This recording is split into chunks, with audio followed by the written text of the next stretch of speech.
ரொம்ப டயர்டாக போய் இந்த மாற்று வேலை போனால் பத்து தூங்கலாம். மைக் கையில் வச்சுக்கோ.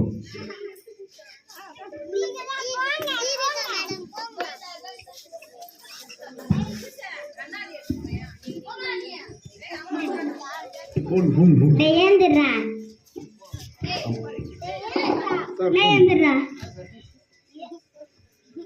மேலே பாடுறா, நான் மேலே பாடுறா, மத்துக்கு மேலே பாடுறா, நான் மத்துக்கு மேலே பாடுறா, மத்துக்கு மேலே பாடி தவந்து பாடுறா, மத்துக்கு மேலே பாடி தவந்து பாடுறா.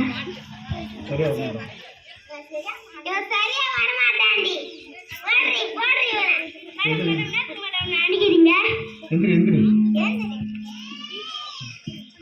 மேலே பாடுறா, ஆச்சுங்க மேலே பாடுறா. ஐயோ என்ன மேடம் மேலே பாடி தூங்குது? அதானே இவ்வளோ நேரம் கேட்டுருந்தா காது கேட்கல உனக்கு? நானா சொன்னேன் அண்ணன் சொல்லி இங்கிலீஷ் சொல்லி தப்பிச்சிடலாம். கேளுங்க மேடம், இந்த பாடியை நீ தான் கொண்டு மேலே தொங்க விட்டியா? ஏன் வேற யாரும் பாடலையே? இதனால உனக்கு என்ன தண்டனை கிடைக்கும் தெரியுமா? ஜெயில் தண்டனை. புரியுது மேடம் மேடம் மேடம் ஜிப்பில் ஏற்றுவீங்க.